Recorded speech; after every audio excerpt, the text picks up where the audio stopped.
نحمده ونصلي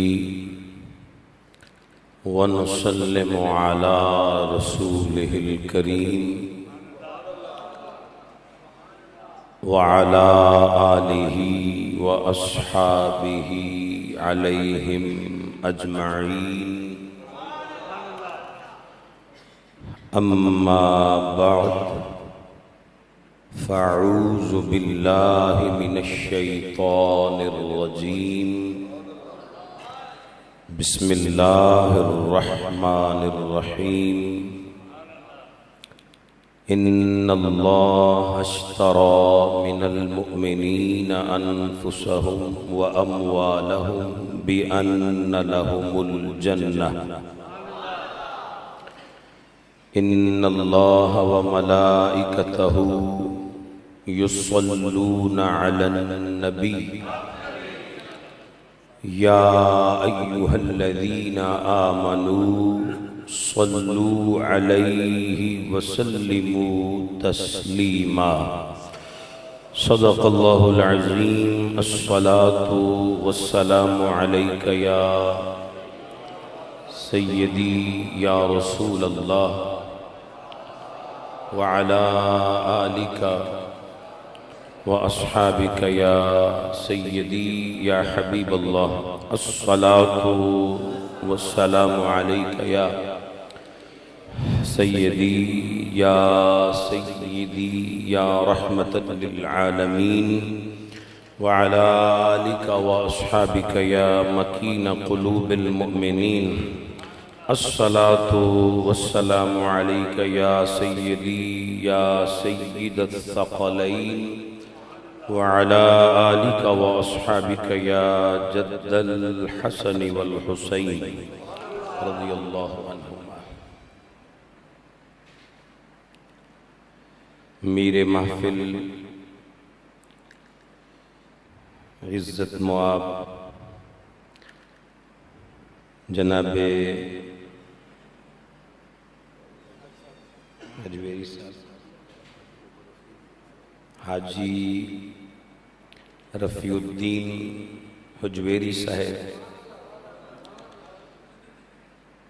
اور بانیان محفل جملہ علماء کرام بالخصوص مجاہد اہل سنت حضرت علامہ مولانا قاری احمد حسین صاحب دام فیوزک العالیہ، شہیر ملت جناب حضرت علامہ صاحبزادہ غلام مصطفیٰ صاحب دام فیوزہ العلی، دیگر مہمانان گرامی قدر، میزبانان محفل، میں کروڑہا مرتبہ، ان گنت مرتبہ، لا تعداد مرتبہ آپ حضرات کو خراج تحسین ہدیہ تبریک پیش کرتا ہوں کہ اللہ نے فضل فرمایا آپ پر، اور امام الانبیاء علیہ تحیت و ثنا نے نگاہ کرم کی تو آپ نے حضور نبی رحمت علیہ السلام کے خاندان کی بارگاہ میں اتنی خوبصورت محافل کا گلدستہ گلدان عقیدت میں سجا کے پیش کیا ہے. یہ بہت بڑی سعادت ہے. بر صغیر پاک و ہند کے ایک بزرگ ہیں جن کی ڈیوٹی مدینے والے آقا نے خود بر صغیر پاک و ہند میں لگائی. شیخ محقق علی الاطلاق حضرت شیخ عبدالحق محدث دہلوی علیہ الرحمہ، جن کی عظمت کو ہر کوئی تسلیم کرتا ہے. آپ لکھتے ہیں مدارج النبوت کے اندر کہ خراسان کا ایک شخص مر گیا تو کسی نے بعد مرنے کے اس شخص کو جنت میں ٹہلتے ہوئے دیکھا، تو اس سے پوچھا کہ اللہ نے تجھے جنت عطا کی ہے، پر تیرے جنتی ہونے کی وجہ کیا بنی، سبب کیا بنا؟ تو اس نے جواب میں جو جملہ بولا وہ میں آپ حضرات کی سعادت مندی کو سلام کرتے ہوئے وہ جملہ آپ تک پہنچا رہا ہوں۔ اس نے کہا میں جنتی کہاں تھا، بس محرم الحرام شریف کا مہینہ تھا اور پہلا عشرہ تھا اور شب عاشور تھی، یہی وہ رات جس میں ہم بیٹھے ہیں۔ تو میں اپنے گھر میں بیٹھا تھا تو ایک لمحے کے لیے مجھے خیال حسین آ گیا، میرے دل میں یہ خیال آیا اے کاش اگر میں بھی وہاں موجود ہوتا تو امام کے قدموں پہ قربان ہونے والوں میں میرا بھی نام ضرور شامل ہوتا۔ اب وہ شخص کہتے ہیں کہ بس یہ اتنا خیال آیا، یہ آپ اندازہ لگا سکتے ہیں کہ کتنی دیر لگی ہوگی اس خیال میں، بس ایک دو لمحے مجھے خیال حسین آ گیا، تو جب مر کے اللہ کی بارگاہ میں پہنچا تو اسی ایک دو لمحے کی یاد حسین کی بدولت اللہ نے مجھے جنت عطا فرما دی۔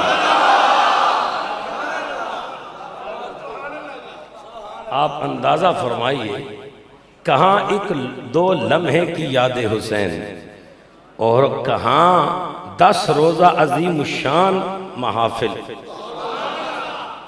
بہت بڑی سعادت ہے۔ میں دعا گو ہوں اللہ پاک اس سلسلے کو صرف آپ تک نہیں، نسل در نسل مزید شایان شان طریقہ سے نسل در نسل صبح قیامت تک ہم سب کا مقدر کر دیں۔ یاد حسین قریب رگے جاں کیے ہوئے، یاد حسین قریب رگے جاں کیے ہوئے، بیٹھے ہوئے ہیں نجات کا سامان کیے ہوئے۔ ذی احتشام حاضرین، اہل بیت اطہار کی محبت یہ ہمارے ایمان کا حصہ نہیں ہے، ہمارا ایمان ہے، ہمارا ایمان ہے۔ اور بڑی خوبصورت روایت آپ حضرات کی سماعتوں کی نظر کر رہا ہوں، امام الانبیاء علیہ تحیت و ثنا فرماتے ہیں کچھ لوگ ایسے ہوں گے جنہیں کل حشر کے میدان میں ڈھونڈوں گا۔ آپ اندازہ فرمائیے کہ حشر کا میدان ایسا ہوگا جہاں ہر کوئی ہمارے نبی کو ڈھونڈ رہا ہو۔ یہ صرف امتی کی بات نہیں ہے، حشر کے میدان میں انبیاء اور مرسلین بھی ہمارے آقا کی تلاش میں ہوں گے۔ ہر کوئی حضور علیہ تحیت و ثنا کی تلاش میں ہوگا، اور میرے آقا کیا فرماتے ہیں؟ فرماتے ہیں سب مجھے ڈھونڈ رہے ہوں گے، لیکن کچھ ایسے لوگ بھی میرے امتی ہوں گے جنہیں میں ڈھونڈ رہا ہوں گا۔ عرض کیجئے یا رسول اللہ علیہ السلام وہ خوش نصیب کون ہوں گے کہ جنہیں حشر کے میدان میں آپ ڈھونڈ رہے ہوں گے؟ میرے کریم آقا نے فرمایا وہ لوگ جو میری اہل بیت سے محبت کرتے ہیں، میری اہل بیت سے محبت کرنے والے لوگ وہ ہوں گے جنہیں میں محمد صلی اللہ علیہ وسلم حشر کے میدان میں تلاش کر کے ڈھونڈ کے اپنے ساتھ جنت میں لے کے جاؤں گا۔ اور ایک اور حدیث مبارکہ سماعت کیجئے، امام الانبیاء علیہ تحیت و ثنا نے فرمایا جس نے میری اہل بیت سے نیکی کی، نیکی یہ ایک نیکی کے لیے لفظ بولا گیا ہے، واحد کا جملہ ہے، جس نے نیکی کی، نیکیاں نہیں، نیکیاں نہیں، ایک نیکی بھی کی، ایک نیکی بھی کی جس نے میری اہل بیت سے، ہم قیامت کے دن اس نیکی کا صلہ خود اسے عطا فرمائیں گے۔ حضور علیہ السلام فرماتے ہیں ہم اس کی نیکی کا کل قیامت کے دن اسے خود صلہ عطا فرمائیں گے۔ اور اگلا جملہ سن کر یقیناً آپ جھومیں گے، میرے آقا فرماتے ہیں ہم اس شخص کو جس نے ہماری اہل بیت سے نیکی کی، ہم اس کو اس کی نیکی کا صلہ خود عطا فرمائیں گے جب وہ ہم سے ملے گا۔ سمجھنے والے پہنچ گئے بات کریں۔ اعلیٰ حضرت نے جب یہ حدیث لکھی تو مچل گئے، کہتے نبی کریم علیہ تحیت و ثنا اہل بیت اطہار سے نیکی کے صلے میں نہ جانے کیا کیا انعام و اکرام عطا فرمائیں گے، کیا کیا عنایات ہوں گی، لیکن لوگوں دیکھو تو صحیح، اس سے بڑا بھی کوئی انعام ہوگا کہ جس دن ماں منہ نہیں لگائے گی، جس دن باپ جان چھڑائے گا، جس دن دوست دشمن ہو جائیں گے، جس دن کوئی کسی کو منہ نہیں لگائے گا، آقا فرماتے ہیں جو میری اہل بیت سے محبت کرے گا میں محمد اسے ضرور سینے لگاؤں گا۔ حضور نے اپنی ملاقات کی بشارت عطا فرما دی، فرمایا ہم اسے اس کی نیکی کا صلہ دیں گے جب وہ ہم سے ملے گا۔ اور اہل بیت اطہار کے ساتھ محبت میں ایک حدیث اور سماعت کریں، اور اس حدیث کے راوی ہیں، یہ سستی کاہلی تو ہے نا، کچھ دوستوں پر نیند بھی آئی ہے، کچھ لوگوں کو سستی کاہلی، اس ہستی کا نام لینے لگا ہوں جن کا نام لینے سے سستیاں دور ہو جاتی ہیں۔ شیطان اپنا راستہ ہی بدل لیتا ہے۔ حضور فرماتے ہیں جس راستے سے میرا عمر گزر جائے اس راستے سے شیطان نہیں گزر۔ مرید و مراد مصطفیٰ، طالب و مطلوب مصطفیٰ۔ اور ایک بڑا ہی پیارا تعارف ہے جناب امیر المومنین فاروق معظم رضی اللہ تعالیٰ عنہ کا، بڑا پیارا تعارف ہے، اور وہ کیا ہے؟ داماد بطول مراد رسول۔ آپ رسول اللہ کی مراد ہیں اور حضرت علی المرتضیٰ کے داماد ہیں۔ یہ نسبت ضرور یاد رکھیں، آپ کچھ اور یاد رہے نہ رہے۔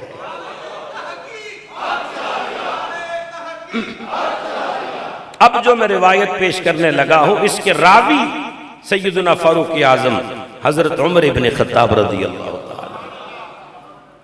اللہ اکبر، آپ سخت زخمی ہیں، جسم سے خون بہہ چکا ہے، ذوالحج شریف کی آخری تاریخیں ہیں جب آپ نے یہ روایت جاری فرمائی، تو آپ کے دارالخلافہ کے باہر کچھ لوگ صحابی رسول حضرت عبد الرحمن ابن عوف کے بارے میں کوئی بات کر رہے تھے، حضرت عمر کے کانوں میں بات پہنچی، تو آپ نے فوراً فرمایا مجھے بٹھاؤ، تکیہ لگاؤ اور لوگوں کو بلاؤ، میں انہیں بتاؤں کہ عبد الرحمن ابن عوف کی شان کیا ہے۔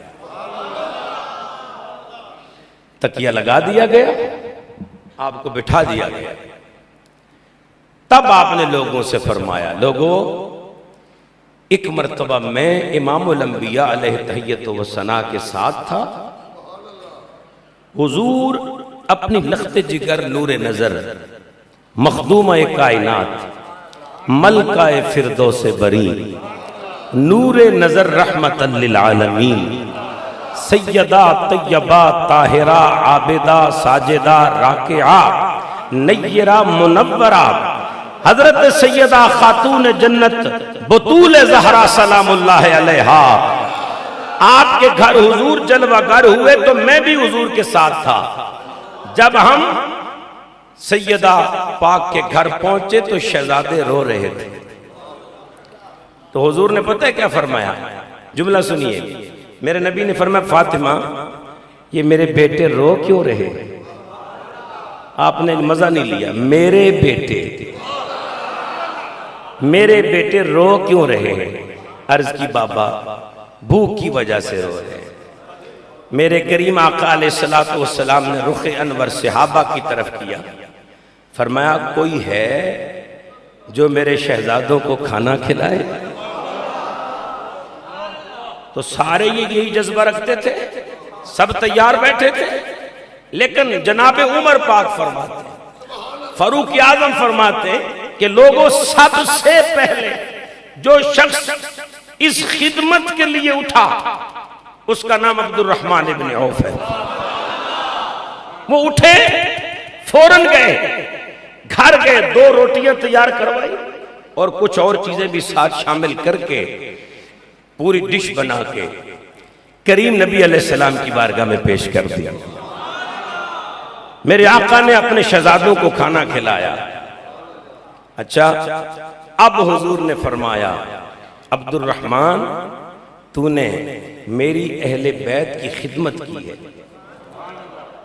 میرے بیٹوں کا پیٹ بھرا ہے، تو نے میرے بیٹوں کو کھانا کھلایا، ان کے چہرے پہ رونق آ گئی، میں تجھے دعا دیتا ہوں. اب حضور کی دعا جو حدیث میں سنا رہا ہوں، حدیث فضائل اہل بیت کی ہے، عظمت اہل بیت کی ہے، شان اہل بیت کی ہے. خدمت اہل بیت کی عظمت پر حدیث ہے اور حدیث کا راوی فاروق اعظم عمر بن خطاب ہے. فاروق اعظم عمر بن خطاب راوی ہے حدیث کے، فضائل اہل بیت کی حدیث ہے. حضور نے دعا دی. آقا فرماتے ہیں اے عبد الرحمن، اللہ تیری دنیا کے اور تیری دنیا کو، تیری دنیا کے سارے کاموں کو اور تیری دنیا کو اللہ سنوارے. یہ میرے آقا کی دعا ہے. اور اگلا جملہ سنیے، رہی بات آخرت کی تو عبد الرحمن ابن عوف تیری آخرت کا میں محمد خود ضامن ہوں. اگر میں 2 جملوں میں حدیث سمجھاؤں تو معنی یہ بنتا ہے کہ جناب عبد الرحمن ابن عوف نے 2 روٹیاں اہل بیت اطہار کی خدمت میں دے کے اپنے دونوں جہان کو سنوار دیا ہے. دونوں جہان ہی سنور گئے، صرف اتنی سی خدمت کی ہے. کریم آقا علیہ السلام کے غلاموں، میں نہیں کہتا کہ آپ سبیل نہ لگائیں 10 محرم کو، آپ کھیر نہ پکائیں، دیگے نہ پکائیں، جو ہوتا ہے کرو، ٹھیک ہے الحمدللہ. لیکن اس سے بہتر یہ ہے کہ آپ کے اڑوس پڑوس میں، دائیں بائیں میں کوئی گھر آپ کو کسی سید کا مل جائے، کوئی سید گھرانہ مل جائے تو ان کی خدمت کر دو، تمہارے دونوں جہان ہی سنور جائیں گے. کہ اہل بیت اطہار کی محبت میں آپ حضرات نے 10 روزہ پروگراموں کا گلدستہ سجایا ہے. کتنی محنت کی ہوگی، کتنی کوششیں کی ہوں گی، کتنی کاوشیں کی ہوں گی. اگرچہ یہ سب انہی کی بندہ نوازی ہے، قدم یہ اٹھتے نہیں ہیں، اٹھوائے جاتے ہیں. میرے مولا حسین پاک نے قبول فرمایا ہے تو آپ کے یہ قدم اٹھے ہیں نا. اللہ اکبر. میں دیکھ رہا تھا کہ میرے علاوہ، کیونکہ میں تو بالکل بیکار نالائق پرلے درجے کا نالائق انسان ہوں، میرے علاوہ جتنے لوگ آپ نے یہاں اس اسٹیج پر بٹھائے ہیں وہ سب چنے ہوئے عالم بھی ہیں اور خطیب بھی ہیں. آپ نے بہت بڑا، حجویری صاحب آپ کی نظر کا فیض ہے. تو ذی احتشام حاضرین، یہ سعادت اللہ ہمیشہ قائم رکھے. بڑی برکت ہے ذکر حسین کی. اور یہ رونقیں بزرگوں کے دم قدم سے ہیں، ان کے لیے بھی دعا کریں اللہ انہیں صحت یابی عطا فرمائے اور ہمارے سروں پہ اللہ قائم و دائم رکھے. قبلہ علامہ صاحب کی بڑی کوششیں ہیں، کاوشیں ہیں. ایک پورے لاہور میں آپ کی مسجد کی ایک مثال بن گئی ہے الحمدللہ الحمدللہ. تو میں نے اب دائیں بائیں بھی دیکھا ہے کہ اس مسجد کے نقشے قدم کو اپناتے ہوئے اب دائیں بائیں بھی جو 10 روزہ 8 روزہ 6 روزہ محافل جو محرم شریف کی ہیں ان کی بھی شروعات ہو چکی ہے، وہ ثواب بھی سارا آپ کے کھاتے میں جائے گا۔ اللہ اکبر۔ ذی احتشام حاضرین، شب عاشور ہے، کربلا کا جنگل آباد ہو چکا ہے، دشت بلا کو میرے حسین نے مصطفیٰ کا مدینہ بنا دیا ہے۔ ایک لمحے کے لیے بھی اگر آج سے ہم صدیاں پیچھے اسی رات کربلا کی دھرتی پہ چلے جائیں تو کلیجہ منہ کو آتا ہے، لیکن یہ کیا تھا؟ یہ اللہ کی رضا میں وہ سب لوگ راضی تھے۔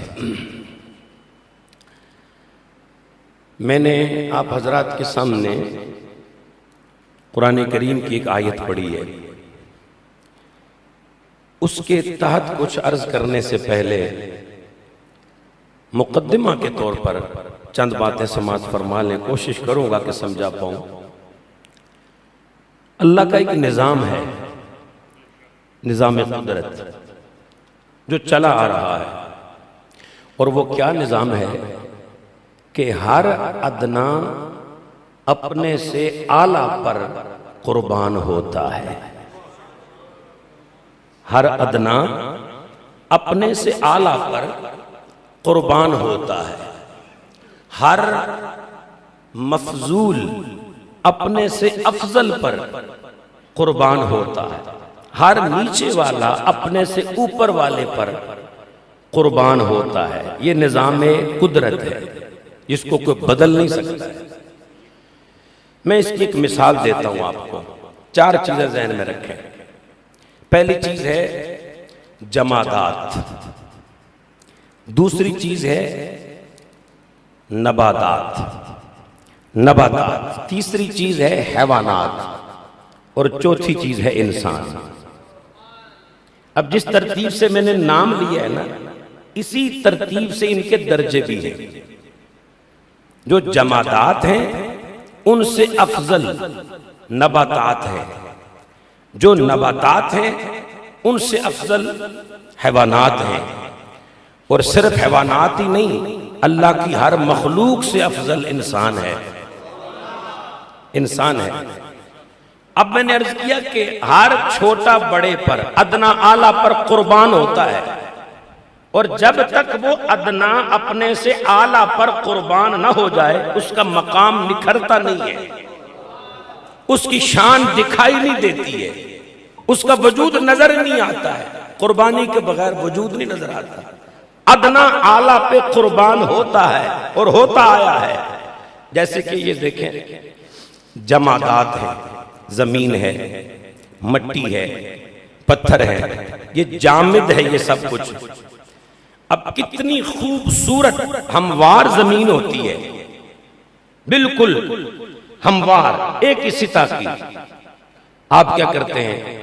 اس خوبصورت زمین پر ہل چلاتے ہیں، اور یوں کہہ لیجئے کہ اسے چیر پھاڑ کے رکھ دیتے ہیں، ہل چلاتے ہیں، اور ہل چلانے کے بعد جب وہ زمین زخمی ہو جاتی ہے آپ اس کو چیر دیتے ہیں، تو پھر آپ گویا کہ اس کے زخموں پر نمک چھڑکتے ہیں، کھاد ڈالتے ہیں، اور دیگر معاملات سارے۔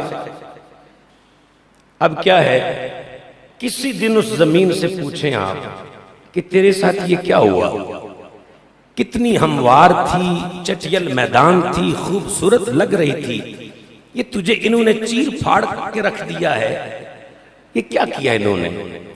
تو زمین آپ کو بول کر یہ کہے گی، چپ کر، یہ نظام قدرت ہے، جو مجھ سے افضل ہے میں اس پر قربان ہونے کے لیے تیار ہوں۔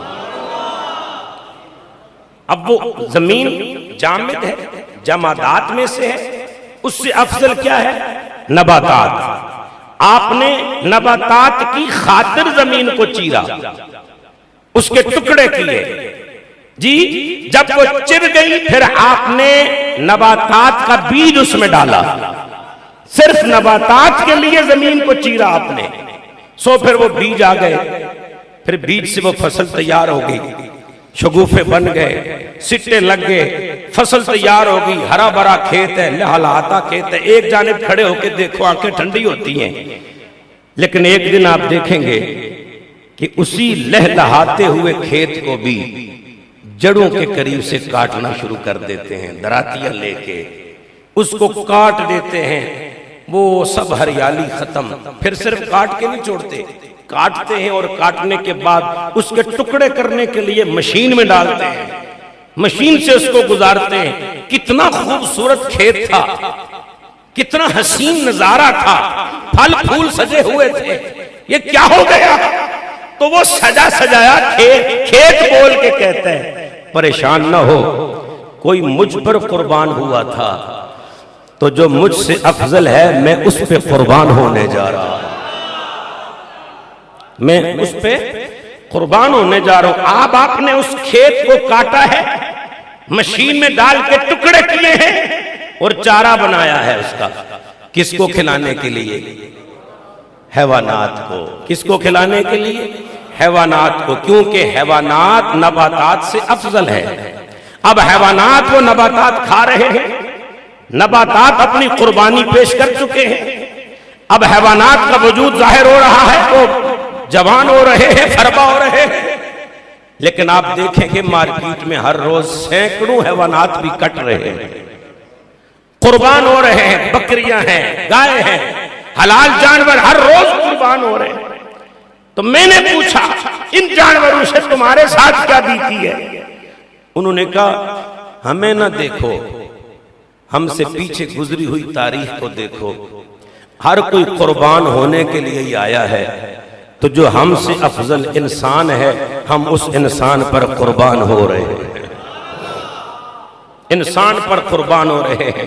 گویا جمادات نباتات پہ قربان، نباتات حیوانات پہ قربان، اور حیوانات انسان پہ قربان۔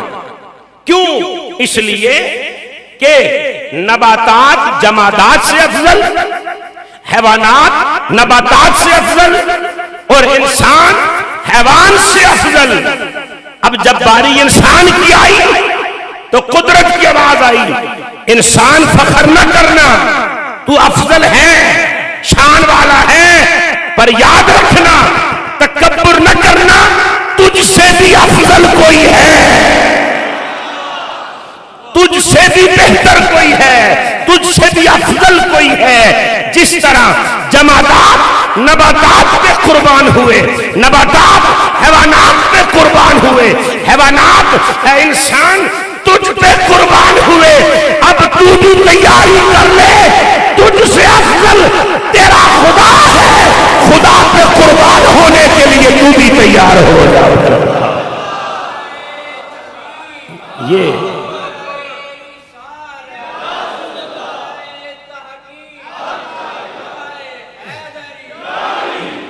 تو سب کچھ انسان پہ قربان ہے۔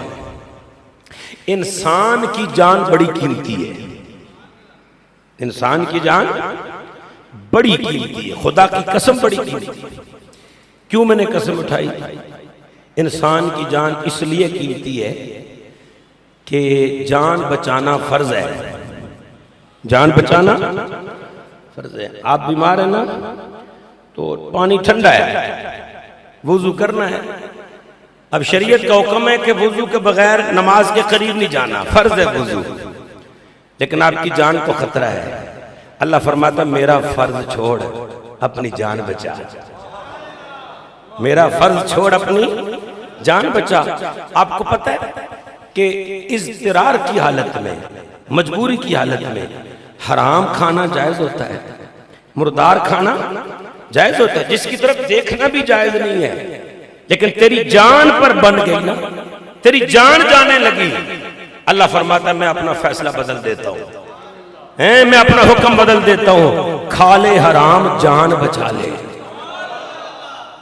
جان بچا، حرام کھا جان بچا، وضو چھوڑ تیمم کر جان بچا، اگر کھڑے ہو کر نماز پڑھنے میں جان کا خطرہ ہے قیام چھوڑ جان بچا، اگر مسجد جانے میں جان کا خطرہ ہے گھر پڑھ لے جان بچا، یا اللہ کہاں کہاں بچاؤں؟ فرمایا ہر جگہ بچا کے رکھنا، ہر جگہ اسے بچا کے رکھنا، ہر جگہ بچا کے رکھنا، لیکن جب باری آ جائے عزت مصطفیٰ کی پھر اسے بچانا نہیں، مصطفیٰ پہ قربان کرے ہونا ہے،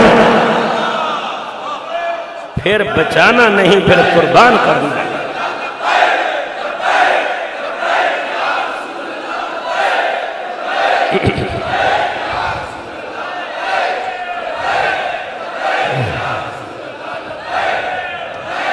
آمین آمین آمین۔ تو میں عرض کر رہا ہوں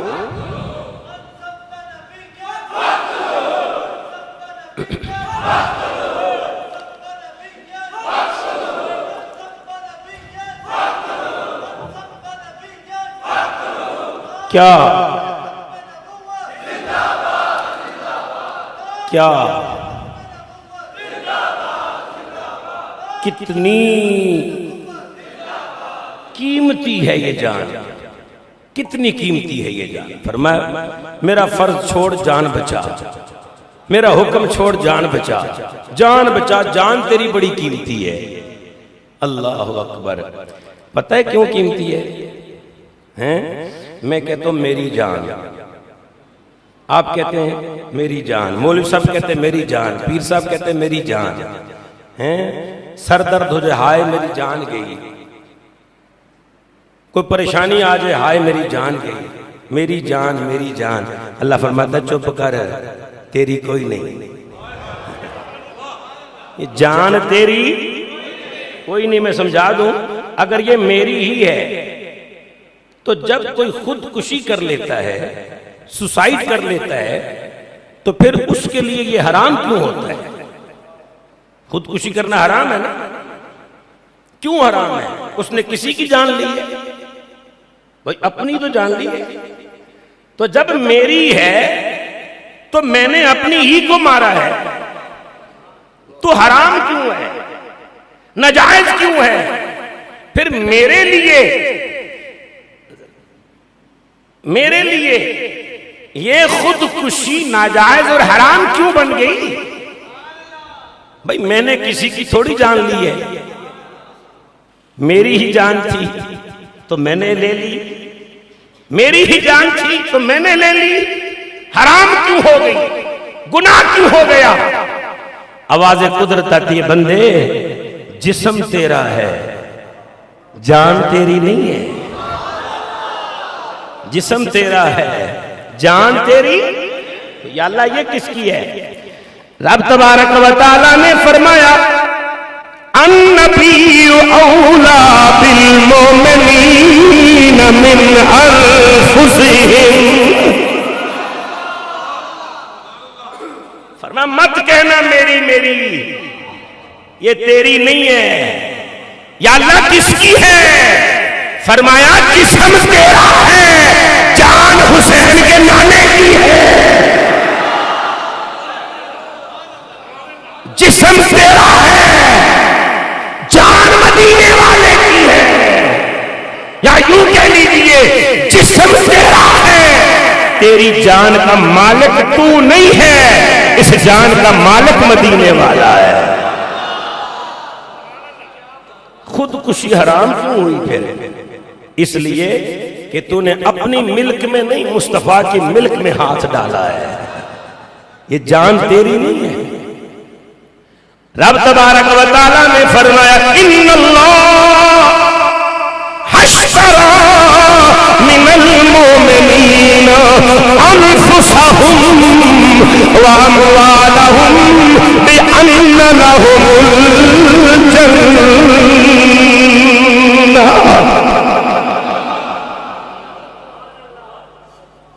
قرآن سن کے سبحان اللہ آنکھو گے، مدینے والا بھی راضی ہوئے گا کہ کربلا والا بھی راضی ہوئے گا۔ جے قرآن تیرا وہ چپ تے شیر تے سبحان اللہ آنکھو تے پھر کوئی بھی راضی۔ فرمایا تیری نہیں ہے، یہ مدینے والے کی ہے۔ اور مجھے مزہ آ گیا یہ جملہ سن کے، تیری نہیں ہے، مدینے والے کی ہے۔ اگر تو خود لے گا تو حرام موت مرے گا، اور اگر اسی کو مدینے والے کے اشارے پہ لٹا دے گا تو شہادت کا درجہ عطا ہو جائے گا۔ اسی جان کو اگر زہرا پاک کے بابا جان کے اشارے پہ لٹا دے گا تو پھر تیری جان کی قیمت پڑ جائے گی۔ اسی لیے عاشق دیر نہیں لگاتے۔ میاں صاحب فرماندے نے جان منگے او چرنا لاوی، اگے یار سجن عاشق کے شہید محمد نہیں محتاج کفن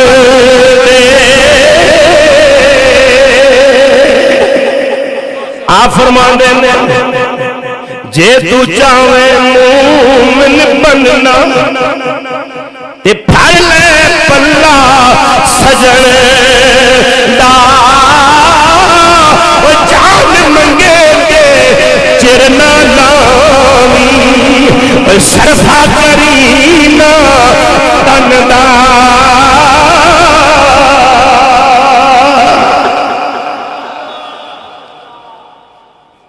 تو نہ جان میری نہ مال میرا، یہ سب کچھ مالکوں کا ہے، یہ بک چکا ہے، ہم سودا کر چکے ہیں۔ جنہ جنہ اپنی جانا اللہ نو ویچ چھڑیا نے، تے جڑے یقین رکھ دے ہو کہ نہ ساڑی جان ساڑی ہے نہ ساڑا مال ساڑا ہے، وہ سارے ہی ہماری جان کا مالک بھی، ہمارے مال کا مالک بھی اللہ۔ فرمایا اپنی مرضی سے لے گا تو حرام موت مرے گا، اور اگر اسی جان کو اسی مال کو یار کی مرضی پہ لٹا دے گا تو پھر تجھے شہیدوں کا درجہ ملے گا۔ اگر غلطی سمجھنا آندھی ہوگا نا تو ممتاز حسین قادری کو نہ پوچھ کے بیٹھ جان کی قیمت پڑی کہ نہیں پڑی۔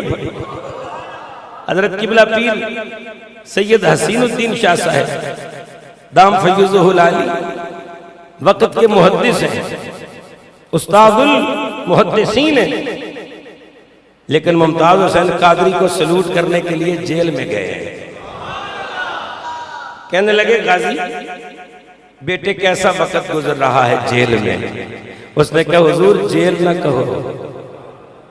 کہا کیا کہوں؟ ہے حضور یہ جیل نہیں ہے، مدینے کی گلی ہے۔ حضرت تڑپ گئے، فرمایا مدینے کی گلی؟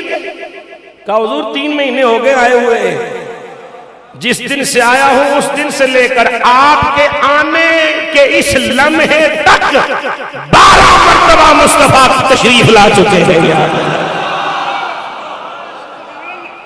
12 مرتبہ مدینے والے جلوہ گر ہو چکے ہیں۔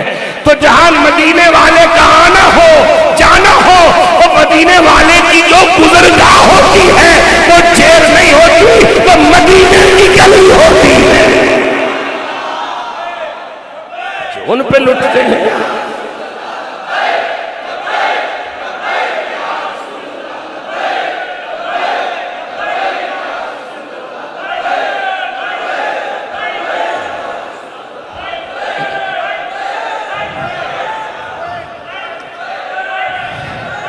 حضرات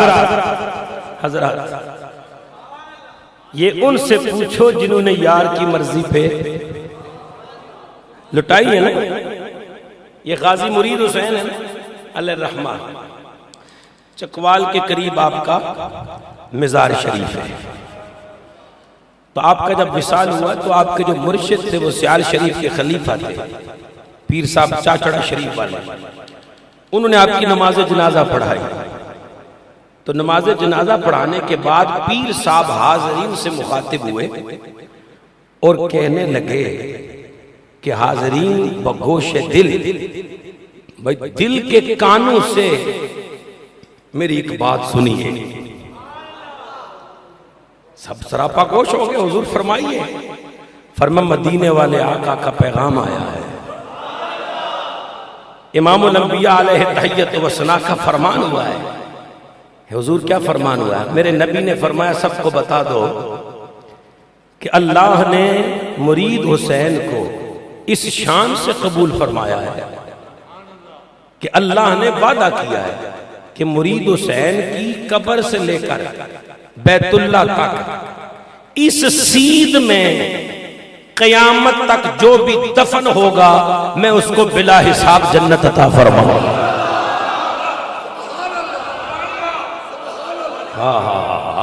ان پہ مرنے والے کوئی عام ہے؟ اللہ اکبر. قیامت تک اس سید میں جتنی قبریں بنے گی اور ان میں مدفون ہونے والے مومن ہوں گے تو فرمایا میرا وعدہ ہے ان سب کو بلا حساب جنت عطا کرو گا. اللہ اکبر.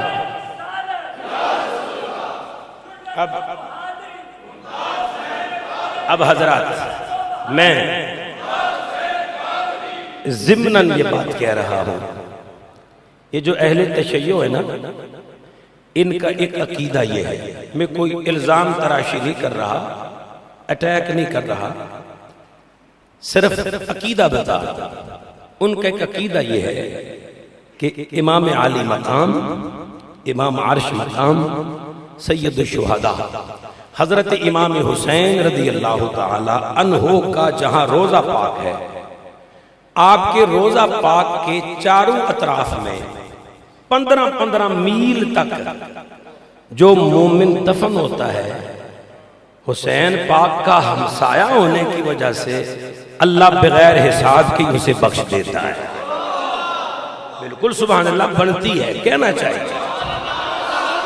میں نے کہا تو نے 15 میل کہا ہے، اگر تو 1500 میل بھی کہتا نا تو سنی پھر بھی مان لیتے.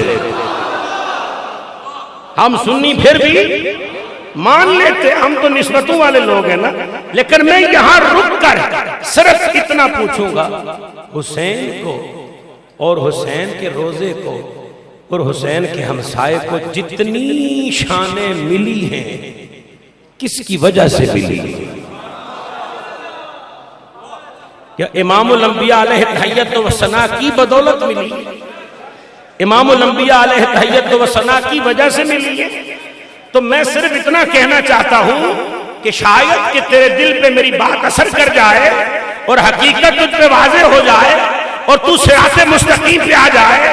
اگر حسین کے روزے کی یہ شان ہے کہ دائیں بائیں 15 میل ایریے میں جو دفن ہوتا ہے وہ جنتی ہو جاتا ہے، تو جب حسین کے روزے کی یہ شان ہے تو حسین کے نانے کے گنبد خضرا کی شان کیا ہوگا؟ اور پھر اگر حسین پاک کے روزے کا ہمسایہ اگرچہ وہ 15 میل ایریے میں دفن ہو وہ جنتی ہے، اگر حسین پاک کے روزہ پاک کا ہمسایہ 15 میل تک بخشا جاتا ہے تو جو 15 صدیوں سے حسین کے نانے کے روزے کے اندر میں لیٹے ہوئے ہیں ان کی شان کا عالم ہے.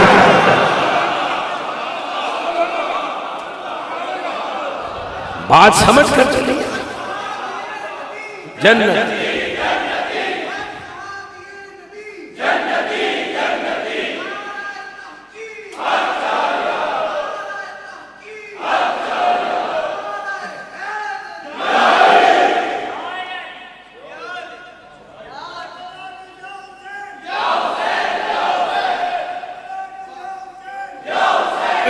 کوئی اختلافی روایت نہیں ہے. کریم نبی علیہ السلام خود فرماتے ہیں، آقا فرماتے ہیں من زار قبری فلہ الجنہ، اور دوسرے مقام پہ فرمایا من زار قبری وجبت لہو شفاعتی، جس نے میرے روزہ کو دیکھ لیا وہ جنتی، جس نے میرے روزہ کو دیکھ لیا اس پر میری شفاعت واجب ہوگی. تے جڑا بارو ویکھ لوے وہ جنتی ہے، جڑا روزہ پاک بارو ویکھ لوے او جنتی ہے. تے جڑے جفیاں پا کے اندر لیٹے نے.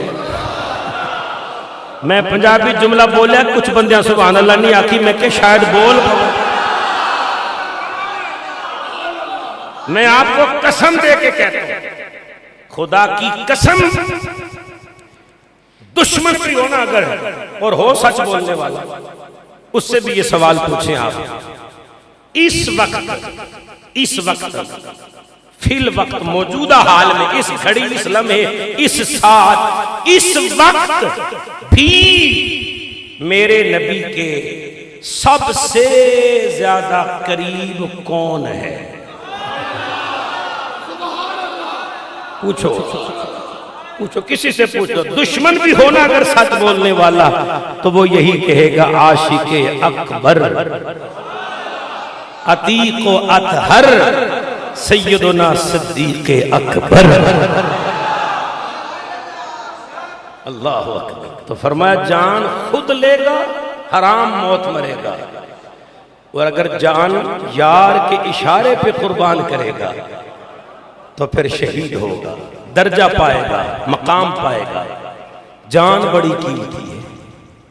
آپ کی بھی جان قیمتی ہے میری بھی قیمتی ہے عالم کی بھی قیمتی ہے پیر کی بھی قیمتی ہے ولی کی جان بھی بڑی قیمتی ہے محدث محقق مفسر جان بڑی قیمتی ہے. جب ان سب کی جان اتنی قیمتی ہے تو حسین کی جان کتنی قیمتی ہوگی؟ مولا حسین کی جان کی کوئی قیمت لگا سکتا ہے؟ وہ جن کے متعلق زہرا پاک کے بابا جان فرمائے حسین منی حسین مجھ سے ہے میرا بیٹا ہے. اور نانے کے سینے پہ کھیلنے والا حسین بڑی قیمتی جان ہے حسین کی اس لیے کہ حسین کی جان حسین کی نہیں ہے. حسین کی جان حسین کی نہیں ہے حسین کی جان محمد مصطفیٰ کی جان ہے. اسی وجہ سے حسین کی شہادت نہیں ہے وہ آمنہ کے لال کی شہادت ہے. اتنی قیمتی جان حسین کی جو جانے حسین نہیں جانے محمد ہے. لیکن یارو کوئی تو چیز تھی نا جو حسین کی جان سے بھی زیادہ قیمتی تھی. آج کسی آستانے کا گدی نشین ہونا بدوں کے چل جاتی ہے خون کی ندیاں بہ جاتی ہیں. صاحب زیادہ گدی نہیں چھوڑتا وہ کہتا ہے خبردار ہے میرے پیو دی گدی ہے. جتنے باپ کے مرید بنے بنائے میری جھولی میں آ گئے. اب نہ مجھے وظائف کی ضرورت ہے نہ عمل کی ضرورت ہے. بنی بنائی دکان چلی چلائی دکان مل گئی. آج 14ویں صدی کا کوئی صاحبزادہ اپنے باپ کی گدی نہیں چھوڑتا. یہ گدی نشین ہے سلطان باہو رحمت اللہ علیہ کا.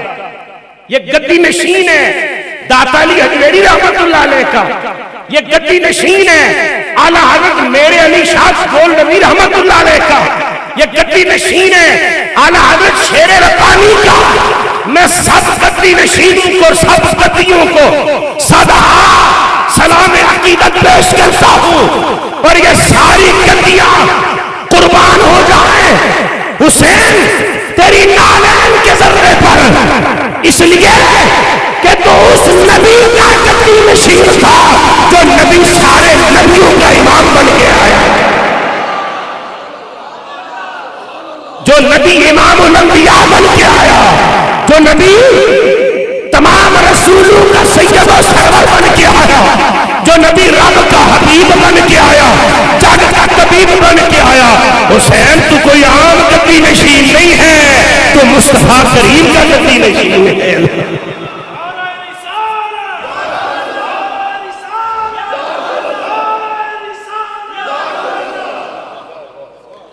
بات سمجھیے حسین جیسی سجادگی کسی کو مل سکتی ہے؟ حسین جیسا گدی نشین کوئی ہو سکتا ہے؟ حسین جیسی سجادگی کسی کو مل سکتی ہے؟ ہر چیز نہیں، لیکن یارو کوئی تو چیز ہے جو حسین کی اس گدی سے بھی زیادہ قیمتی ہے۔ اور پھر دیکھو نا، آج کوئی بادشاہی مسجد کا خطیب ہے، کوئی فیصل مسجد کا خطیب ہے، کوئی حضور سیدی علی حجویری داتا صاحب رحمت اللہ علیہ کی مسجد کا خطیب ہے، کسی کے پاس داتا صاحب کا ممبر ہے، کسی کے پاس خواجہ صاحب کا ممبر ہے، کسی کے پاس بابا فرید کا ممبر ہے، کسی کے پاس غوث اعظم جیلانی کا ممبر ہے، کسی کے پاس مولا علی کا ممبر ہے، پر صدقے جو حسین تیرے پاس تو امام الانبیاء کا ممبر ہے۔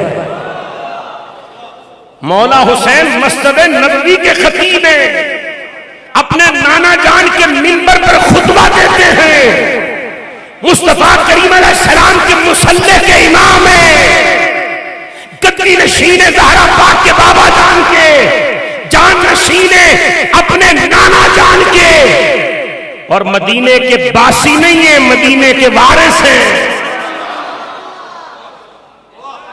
مدینے کے وارث ہیں، مدینے کے وارث ہیں۔ حسین کے گھر کا دروازہ کھلتا ہے نا، ایک قدم مسجد نبوی میں ہوتا ہے، ایک قدم اپنے گھر کے دروازے میں ہوتا ہے۔ ان کے گھر کا دروازہ کھلتا ہی مسجد نبوی میں تھا۔ اللہ اکبر۔ پر جو جملہ میں کہنا چاہتا ہوں وہ یہ ہے کہ میرے مولا نے اتنی عظیم سجادگی بھی قربان کر دی، اپنے نانا کا منبر بھی قربان کر دیا، اپنے نانا کا مصلی بھی قربان کر دیا، اپنے نانا کا مدینہ بھی قربان کر دیا۔ میں نے کہا حسین کیا کوئی ایسی چیز بھی ہے جو آپ کے نانا کے منبر سے زیادہ قیمتی ہے؟ آپ کے نانا کے مصلی سے بڑھ کر، آپ کے نانا کے شہر مدینہ سے بڑھ کر، آپ کے نانا کی مسند اس سجادگی سے بڑھ کر ہے کوئی ایسی چیز جس پر آپ سب کچھ چھوڑ کے جا رہے ہو؟ فرمایا ہاں ہاں جاؤں گا، منبر بھی چھوڑنا پڑا چھوڑوں گا، مصلی بھی چھوڑنا پڑا چھوڑوں گا، گدی بھی چھوڑنی پڑی چھوڑوں گا، مدینہ بھی چھوڑنا پڑا چھوڑوں گا۔ مدینہ تو مدینہ ہے، مجھے خانہ خدا بیت اللہ بھی چھوڑنا پڑا چھوڑوں گا، کیونکہ سب سے قیمتی چیز کے لیے نکلنا ہے۔ میں نے کہا حسین وہ کیا ہے؟ فرمایا وہ نان مصطفیٰ کا دین ہے۔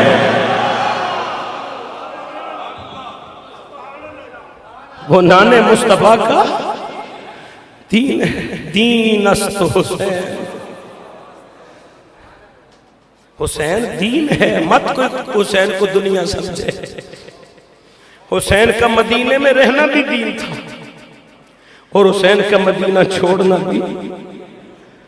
خدا کی قسم کتنے حاجی بیٹھے ہو یہاں، کتنے دن مدینے میں رہتے ہیں، لیکن اتنے دن بھی رہ کے جب حاجی مدینے سے جدا ہوتا ہے، میں سنی سنائی بات آپ کو کیا بتاؤں، اپنی آنکھوں دیکھی بات بتاتا ہوں۔ انڈیا کا ایک حاجی باب جبریل کے سامنے کھڑا کہتا یا رسول اللہ میں کوئی نہیں جانا، میرے کو نہیں رہا جانا، مجھ سے نہیں جدائی برداشت ہوتی حضور، میں نے کوئی نہیں جانا۔ ہماری بس لیٹ ہو گئی تو پھر پلٹ کر ہم عصر کی نماز کے لیے روضہ رسول پہ حاضر ہوئے۔ قسمت نے ایک نماز اور مدینے میں نصیب کر دی۔ حاضر ہوئے، ہمیں پتہ چلا کہ وہ شخص جو یہاں تڑپ رہا تھا اس کو مدینے والے نے قبول کر لیا۔ مدینہ چھوڑنا کوئی سوکھا کام ہے؟ 14ویں صدی کا حاجی مدینہ نہیں چھوڑ سکتا تو مدینے کے وارثوں نے مدینہ کیسے چھوڑا ہوگا؟ ارے حسین تو ان گلیوں میں کھیل کے بڑا ہوا ہے نا، یہی وہ گلیاں ہیں جن گلیوں میں نانا حسین کو کندھوں پہ بٹھا کے گھوما کرتے تھے۔ لیکن حسین نے چھوڑ دیا مدینہ، چھوڑ دیا مکہ، چھوڑ دیا منبر، چھوڑ دیا مصلی۔ نانا اب خطبے منبر پہ نہیں ہوں گے، اب خطبے کربلا کی خونی زمین پر ہوں گے۔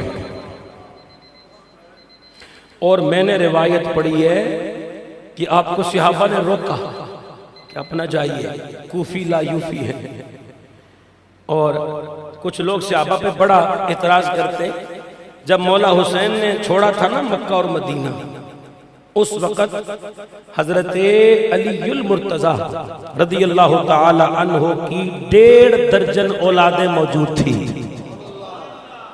کتنی؟ 1.5 درجن اولادیں آپ کی موجود تھی، لیکن سب ساتھ نہیں گئے. اب لوگ کہتے ہیں صحابہ ساتھ نہیں گئے، صحابہ نے ساتھ نہیں دیا. میں نے کہا مولا کائنات کی 1.5 درجن اولادیں تھی، مجھے بتا کتنی اولادیں ساتھ گئیں. اب جو ساتھ نہیں گئیں ان کے بارے میں کیا کہو؟ اصل بات یہ ہے کہ مولا حسین نے حکم ہی نہیں دیا تھا، مولا حسین نے آرڈر نہیں کیا تھا کہ چلنا ہے چلو نکلتے ہیں. نہیں، اگر حسین آرڈر دیتے تو خدا کی قسم بچہ بچہ کوئی ایک بھی مدینے میں باقی نہ رہتا، سب حسین کے قدموں پہ قربان ہوتا. آپ کو روکا گیا. صحابہ کہتے ہیں اگر ہمیں یقین ہونا کہ حسین کے آگے ہم لیٹ جائیں گے تو حسین رک جائیں گے، تو ہم حسین کے آگے لیٹ بھی جاتے ہیں، کوئی طریقہ بھی کر کے ہم حسین کو روک لیتے ہیں. سب کہتے تھے نہ جائیے نہ جائیے، پر حسین کہتے تھے میں نے جانا ہے، میں نے جانا ہے جانا ہے. کسی نے پوچھ لیا آخر آپ کیوں جانے پر بضد ہیں، کیوں جانا چاہتے ہیں؟ فرمایا تم کہتے ہو نہیں جانا، نانا کہتا ہے جانا ہے. تم کہتے ہو نہیں جانا، نانا جی کہتے ہیں جانا ہے، تو مجھے جانا پڑے گا. عظمت اسلام کی خاطر جنہ دے منہ زبان اپنی ہے سبحان اللہ کیا جائے، مجھے جانا پڑے گا. عظمت اسلام کی خاطر، خدا کے دین کی خاطر، نبی کے نام کی خاطر. میں کربلا نہیں بیان کر رہا، مقصد کربلا بیان کر رہا ہوں، مشن حسین بتا رہا ہوں کہ کیوں جا رہے تھے حسین. فرمایا مجھے جانا پڑے گا عظمت اسلام کی خاطر، خدا کے دین کی خاطر، محمد نام کی خاطر. نہیں جاتا تو حیدر کے گھر کی آن جاتی ہے، تمہارا دین جاتا ہے، میری غیرت ایمان جاتی ہے. میں جاتا ہوں کہ دنیا میں وفا کا نام رہ جائے، میرا کچھ نہ رہے بس خدا کا نام رہ جائے.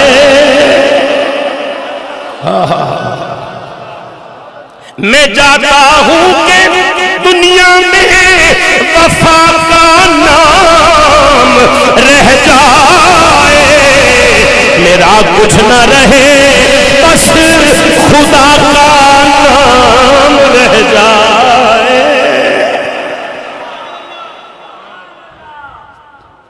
جانتے تھے کہ شہید ہونا ہے، صرف وہی نہیں جانتے تھے، بچہ بچہ جانتا تھا کہ شہید ہونا ہے. پھر کیوں گئے؟ اپنے مشن کی تکمیل کے لیے. انہاں جانا وار چھڑیاں اساں سبحان اللہ بھی نہیں کہہ سکے. بڑا فرق ہے، بڑا. اللہ 10 روزہ محافظ کا یہ مطلب نہیں ہوتا کہ سبحان اللہ ایک دن آکھاں گے 9 دن چھٹی، روز ہی آکھو سبحان اللہ. ذکر ہونا دا جڑا مرن تو بعد شہید ہون تو بعد بھی چپ نہیں رہے، اچھی ساری سبحان اللہ.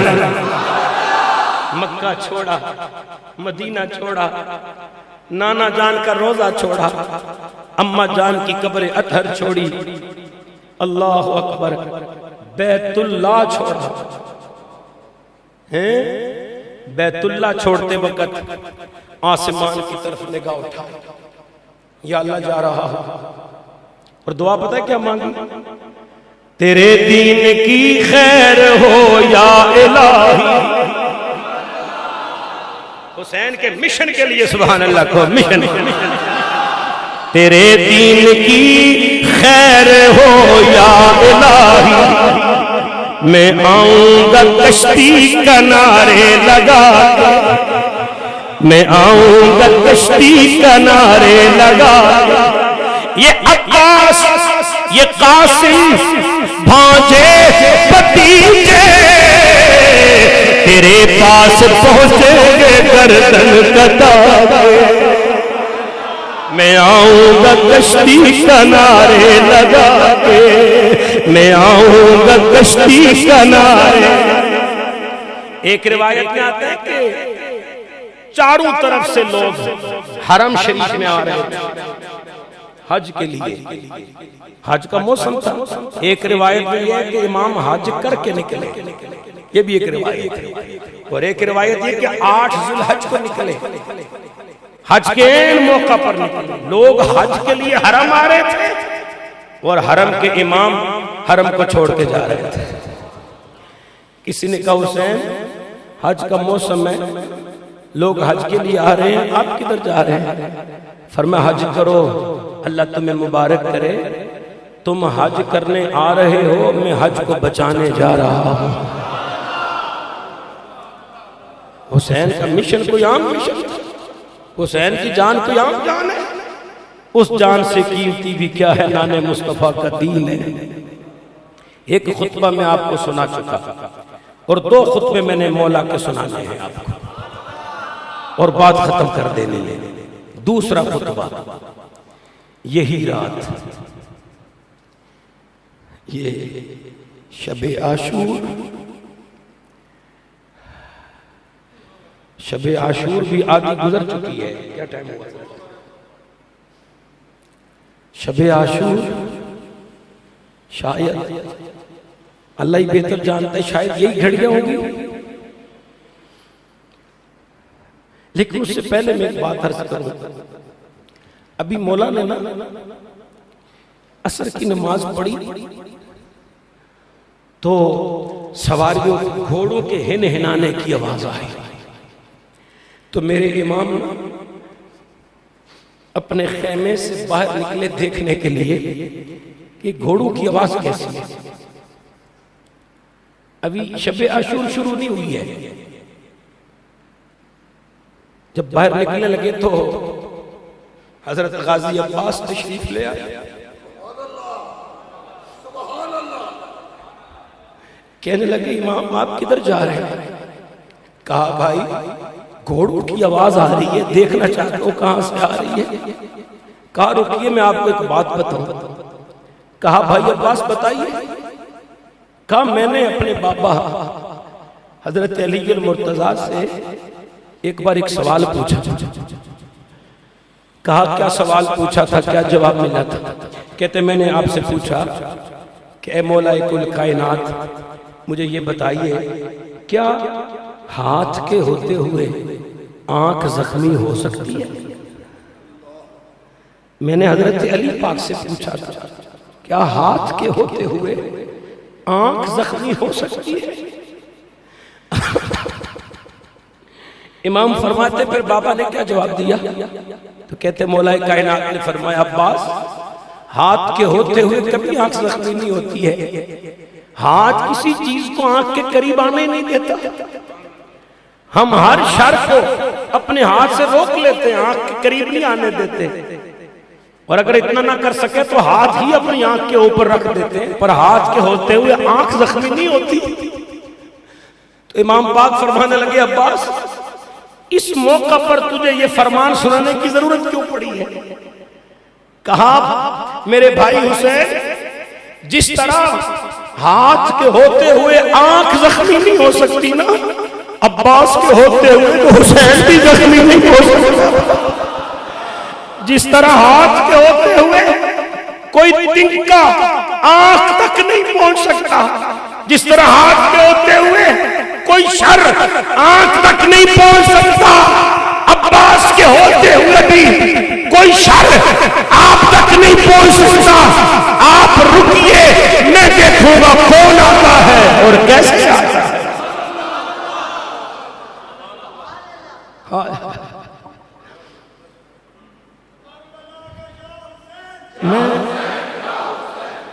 حضرات پوری کربلا کی ہسٹری پڑھے ہیں، مجھے حسین بہت کم روتے ہوئے نظر آئے، یہاں تک کہ کہنا پڑ گیا لوگوں کے کہ جو جوان بیٹے کی میت پہ نہ رویا وہ حسین ہے۔ لیکن ایک مقام ایسا آیا جہاں میرے حسین پھوٹ گیا، فبکى الحسین شدیدہ کی روایت ہے، اور وہ کب؟ جب حضرت غازی عباس شہید ہوئے، بھائی کا لاشا زمین پہ پڑا، امام نے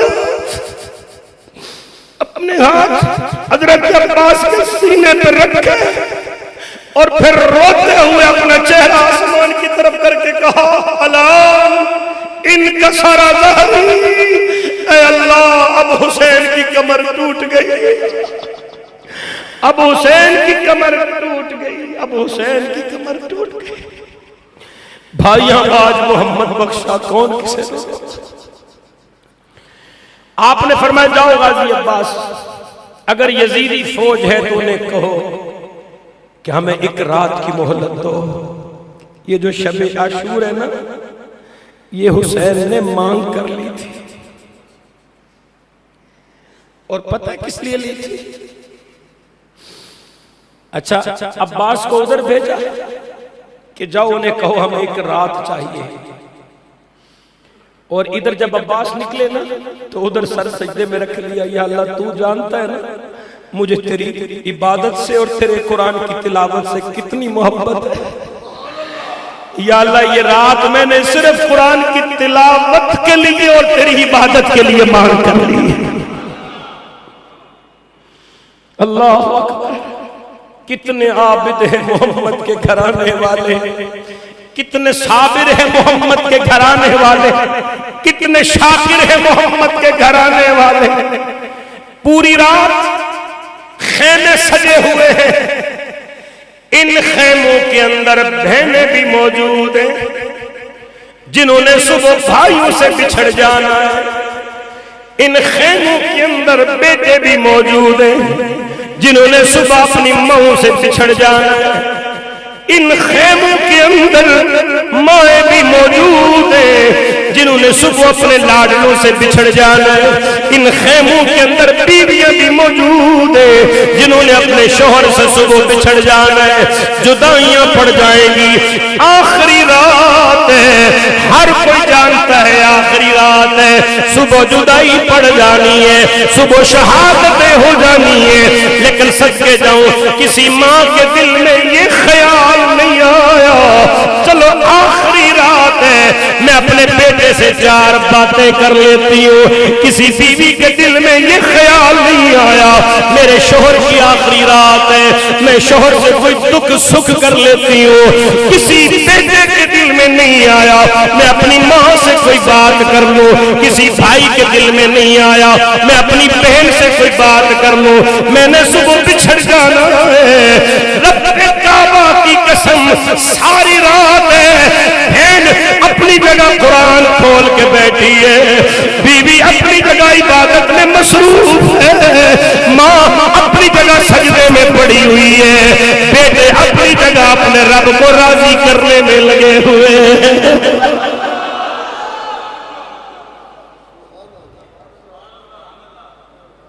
مجھے کوئی ایک کچی روایت، ضعیف سے ضعیف روایت دکھاؤ ایسی کہ اس رات میں، ابھی تو کربلا والے شہید نہیں ہوئے تھے نا، شہید تو کل ہونا تھا نا، ابھی حیات تھے، کوئی مجھے ضعیف سے ضعیف روایت سناؤ کہ انہوں نے اس رات میں کوئی جلوس نکالا ہو،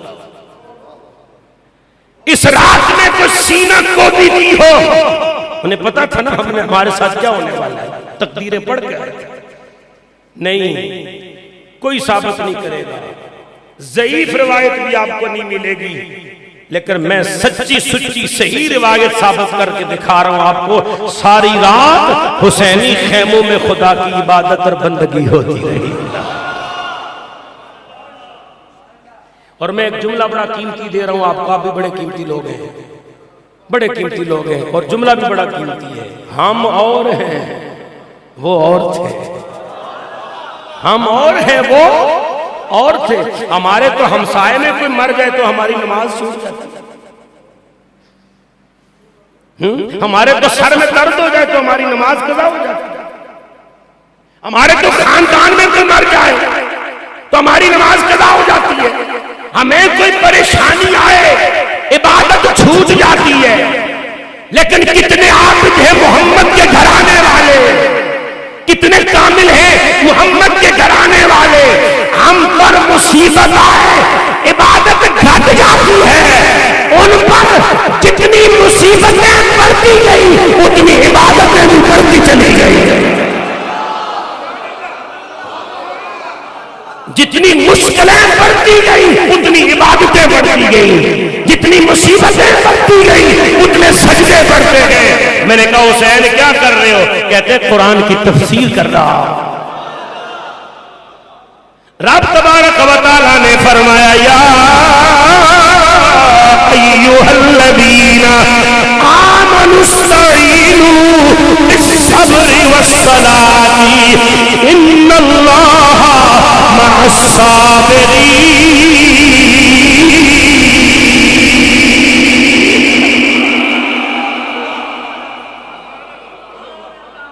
جتنی مصیبتیں بڑھتی گئی اتنی عبادتیں بڑھتی گئی، اتنی ریاضتیں بڑھتی گئی، اتنی تلاوتیں بڑھتی گئی۔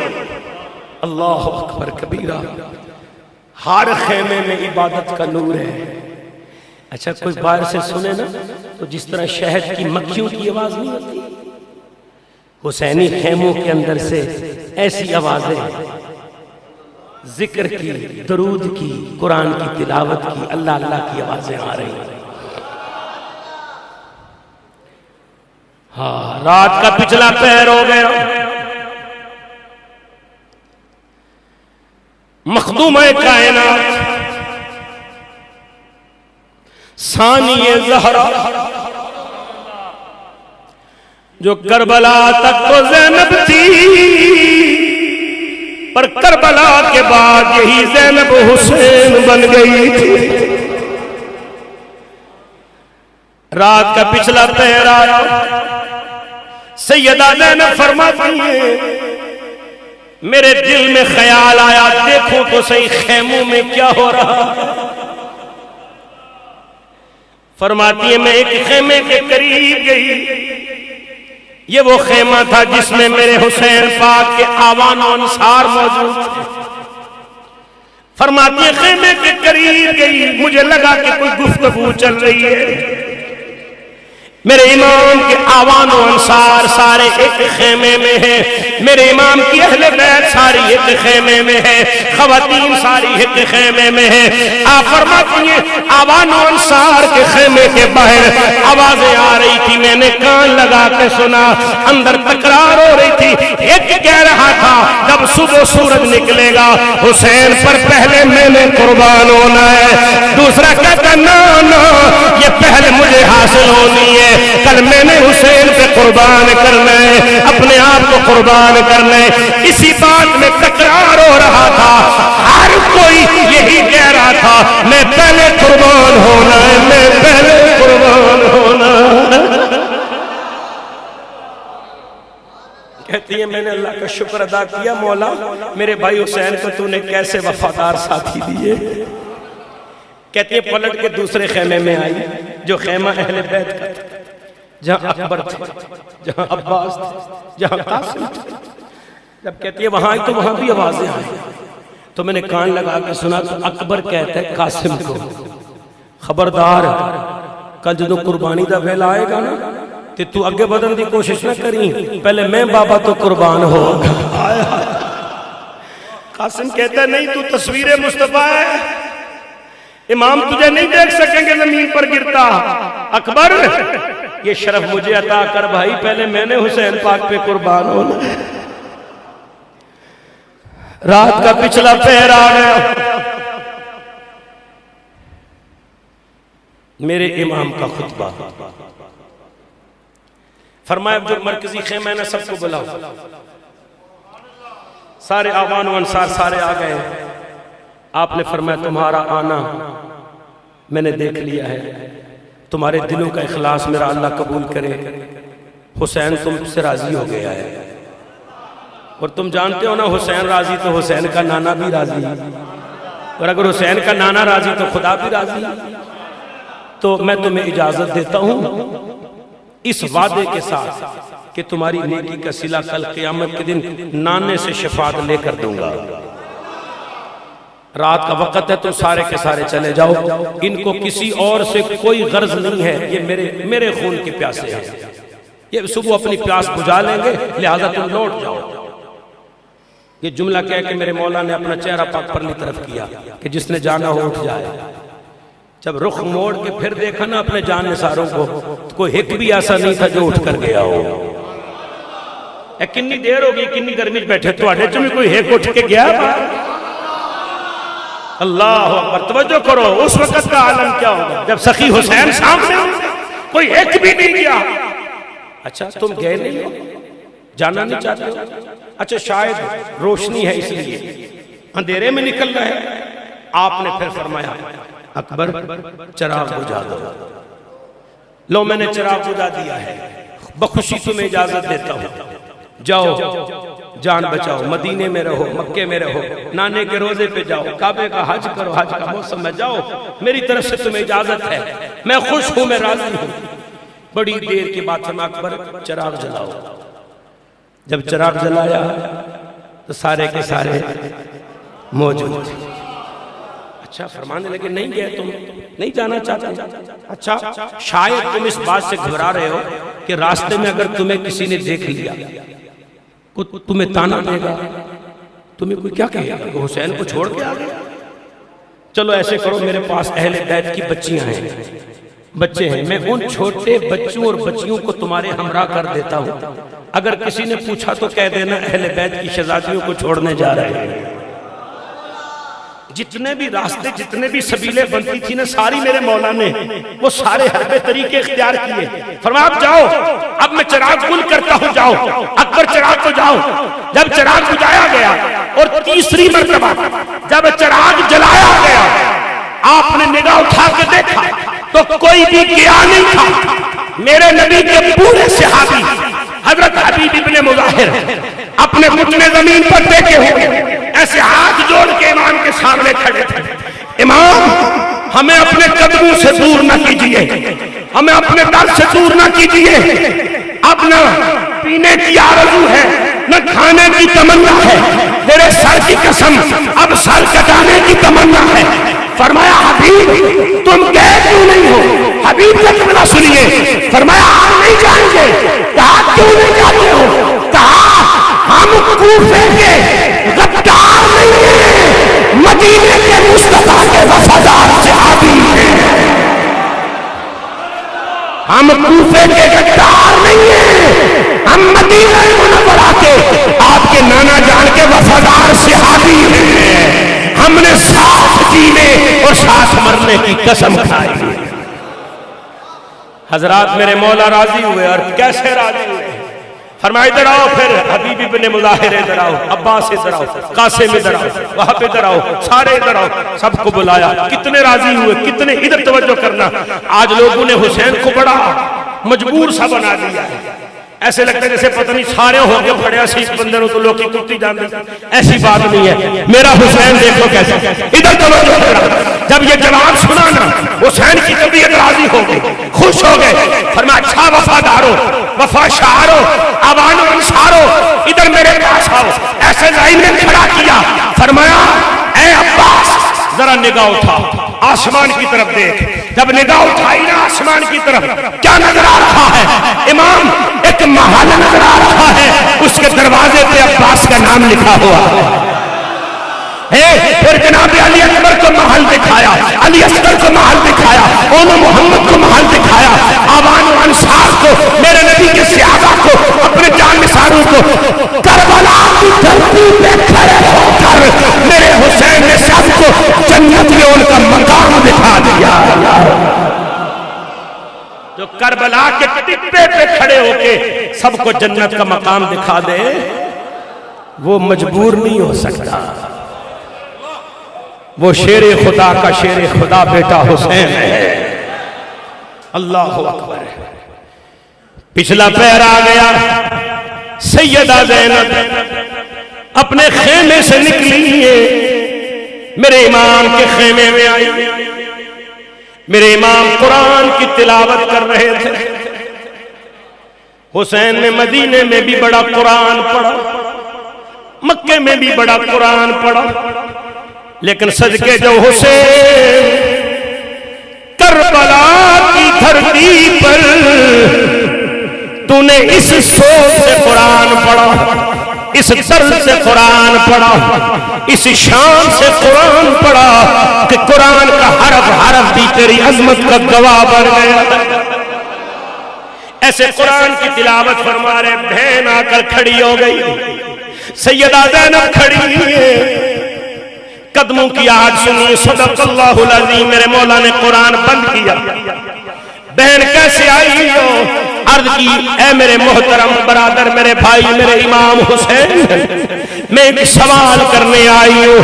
فرمایا, اے زینب پاک میری بہن, سوال کرنا پر سنبھل کے کرنا, کربلا کی دھرتی ہے, ہم یہاں پردیسی ہیں, سوال کرنا پر ذرا دیکھ لینا, سنبھل کے سوال کرنا. کہا ایسا کوئی سوال نہیں کروں گی, آپ کو پریشان نہیں کروں گی, آپ کا وقت بڑا قیمتی ہے, میں ایک سوال کرنے آئی ہوں. سوال یہ ہے, میرے ویر حسین, میرے بھائی حسین لجپال, صبح قیامت آنے والی ہے, مجھے بتائیے نا, کیا یہ قیامت ٹل نہیں سکتی؟ کیا میرا علی اصغر بچ نہیں سکتا؟ کیا اونو محمد بچ نہیں سکتے؟ کیا عباس بچ نہیں سکتا؟ کیا یہ سارے شہزادے بچ نہیں سکتے؟ اے حسین, اگر کوئی ایسا طریقہ ہو بچانے کا, انہیں بچا لیجئے. میرے مولا حسین نے سنا, کچھ دیر خاموشی اختیار فرمائی, پھر میرے مولا لب کشا ہوئے. فرمایا, زینب تو بچانا چاہتی ہے؟ جی بھائی, اگر بچ جائے. میرے کریم سخی حسین نے فرمایا, اے زینب, یہ سارے بچ سکتے ہیں, یہ سارے بچ سکتے ہیں. سیدہ زینب زیر لب مسکرا کے بولی, بھائیا پھر بچا لیجئے. فرمایا, زینب ایک بات ہے, وہ میرے کرنا ضروری ہے. فرمایا, بولیے نا کیا بات ہے؟ میرے امام نے فرمایا, زینب یہ سارے بچیں گے, بچ سکتے ہیں, بچا لوں گا, یہ سارے بچ جائیں گے, پر تیرے نانے کا دین کوئی نہیں بچے گا. اگر علی اصغر بچے گا دین نہیں بچے گا, اگر اکبر بچے گا دین نہیں بچے گا, اگر اونو محمد بچیں گے دین نہیں بچے گا, اگر عباس بچے گا دین نہیں بچے گا, اگر حسین بچے گا دین نہیں بچے گا. اب زینب فیصلہ تو کر, دین بچانا ہے کہ بچڑے بچانے؟ صدقے جو حسین کا مشن ہے وہی زینب کا مشن ہے.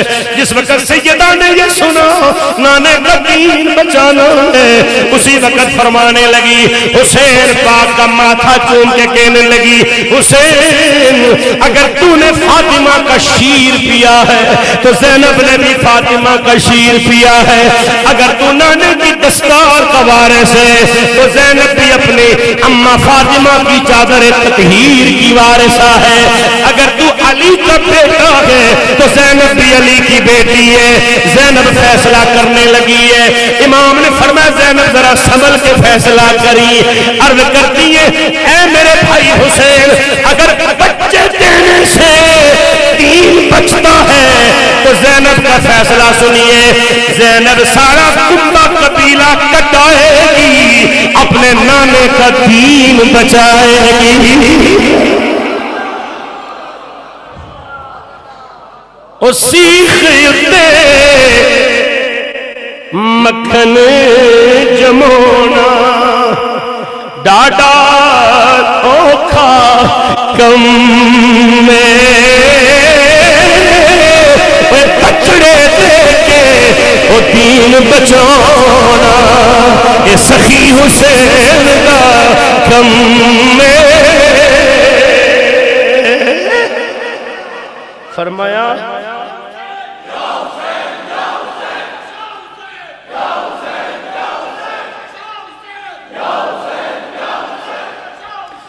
دو خطبے ہو گئے،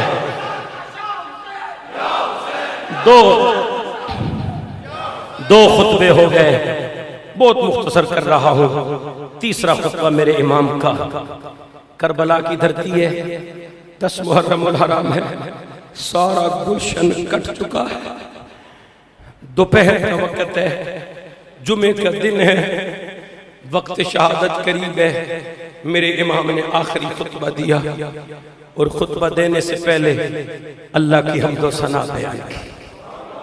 کیا بات ہے، سجی سجائی مسجد میں، نرم و نازک قالینوں پر، اے سیوں میں اور پنکھوں کی ٹھنڈی ہوا میں، سبحان اللہ، الحمدللہ کہنا بڑا سوکھا ہے۔ 71 لاشیں اٹھانے کے بعد خونی زمین پر کھڑے ہو کر کہنا نحمدہ و نستعینہ، یہ صرف حسین کا ہی کام ہے، یہ صرف حسین کا ہی کام ہے۔ اللہ اکبر۔ وہ آج نانے کا منبر کوئی نہیں ہے، آج حرم کی سرزمین کوئی نہیں ہے، آج محراب مسجد نبوی کا کوئی نہیں ہے، آج محراب مسجد حرام کا کوئی نہیں ہے، کربلا کی دھرتی ہے، خونی زمین ہے، 71 لاشیں دائیں بائیں سجی پڑی ہے، تیروں کی برکھا برس رہی ہے، پر حسین کا مشن دیکھو۔ کہتے لوگوں، جس طرح مکے اور مدینے میں نانے کے محراب و منبر پہ اللہ کی حمد و ثنا کی تھی، آج کربل کی دھرتی پہ بھی اللہ کی حمد و ثنا کر کے دیکھا ہوگا، تاکہ دنیا کو سبق ملے، سکھ ہوئے پامی دکھ ہوئے، ہر حال میں اللہ کا شکر ادا کرے۔ خطبہ پڑھا، فرمانے لگے یزیدیو مجھے قتل کرنے میں جلدی نہ کرو، مجھے پہچانو۔ یہ نہ فرمایا مجھے جانو، جانتے تو سارے ہی تھے، فرمایا مجھے پہچانو، میں حسین ابن علی ہوں، تمہارے رسول کا نواسہ ہوں، فاطمہ زہرا کے دل کا چین ہوں۔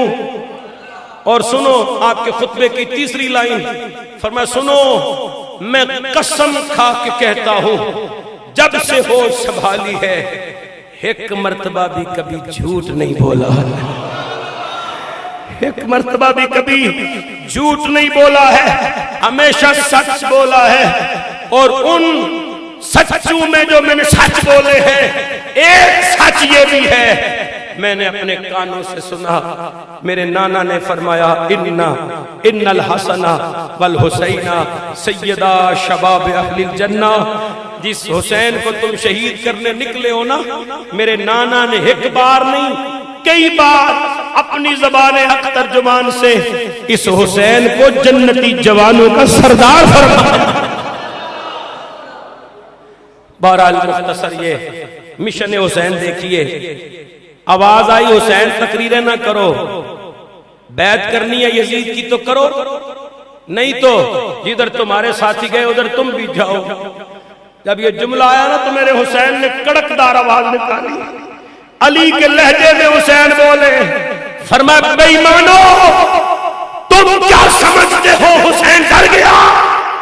ہم موت سے نہیں ڈرتے، الموت لنا عادت بشہادت لنا کرامت، اور موت ہماری عادت ہے، شہادت ہماری کرامت ہے۔ آج علی کا شیر حاضر ہے، محمدی کچھار کا شیر نکلا ہے، تلواریں برسی، تیر برسے، پھر نیزے آئے، 22,000 کا لشکر ہے۔ میں امام کا لڑنا آپ کو کیا عرض کروں، امام کا جہاد، جس امام کے گھوڑے نے 27 یزیدیوں کو جہنم میں پہنچا دیا،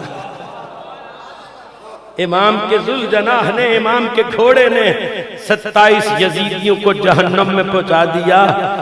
سواری کی یہ شان ہے تو سوار کی شان کیا ہوگی؟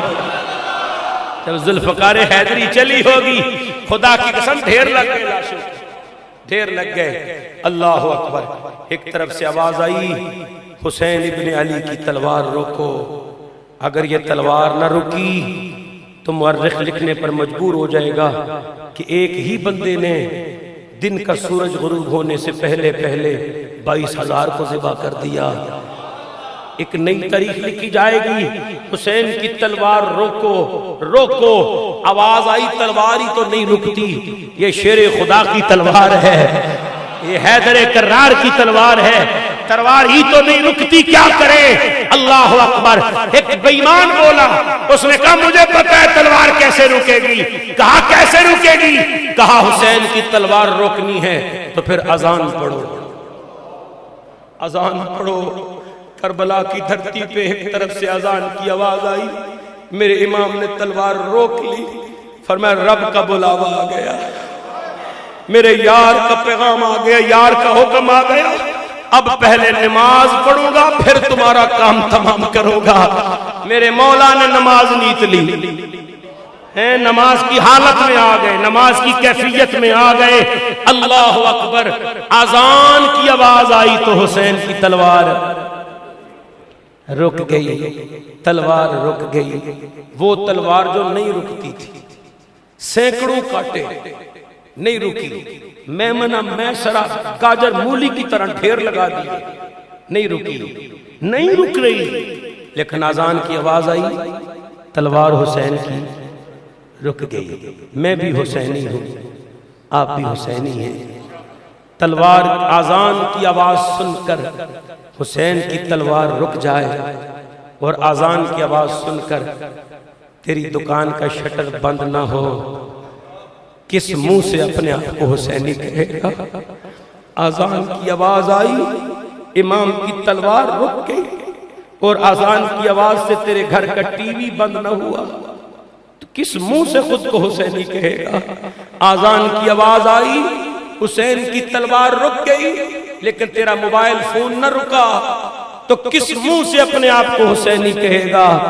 حسینیت ایک کردار کا نام ہے، یزیدیت بھی ایک کردار کا نام ہے۔ جنگ اسی بات کی تھی، یزید مسجدیں ویران کرنا چاہتا تھا، حسین مسجدیں آباد کرنا چاہتے تھے۔ یزید گانا باجا شراب عام کرنا چاہتا تھا اور حسین نانے مصطفیٰ کی شریعت کو عام کرنا چاہتے تھے۔ یزید گانے سن کر خوش ہوتا تھا، حسین قرآن سن کر خوش ہوتے تھے۔ بس اپنے دائیں بائیں نظر دوڑائیں، آبادی کے اعتبار سے مسجد کے نمازی کتنے ہوتے ہیں؟ کیا مسجدیں ویران ہیں کہ آباد ہیں؟ اگر تو مسجدیں ویران ہیں تو پھر ہم نام حسین کا لیتے ہیں لیکن یزیدیت کو پال رہے ہیں۔ اگر اذان کی آواز سن کر تیری ماں بہن گھر کا ٹی وی بند نہ کرے تو تیرے گھر میں یزید موجود ہے۔ اس یزیدیت کو ختم کیجئے۔ محض رو لینا محبت حسین نہیں ہے، محض کالے کپڑے پہن لینا محبت حسین نہیں ہے، اور محض جھنڈے لہرا لینا محبت حسین نہیں ہے۔ حسین کے مشن سے پیار کرو، مزہ تو تب ہے، مزہ تو تب ہے۔ افتخار عادل کا بڑا خوبصورت شعر ہے، آپ حضرات کی نظر کرتا ہوں، مزہ تو تب ہے۔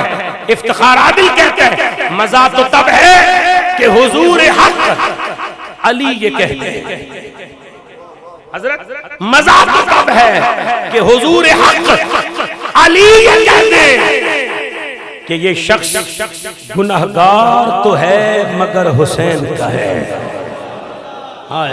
گناہگار تو ہے مگر حسین کا ہے۔ جہاں سے بات چلی تھی میں جاتا ہوں کہ دنیا میں وفا کا نام رہ جائے، میرا کچھ نہ رہے بس خدا کا نام رہ جائے۔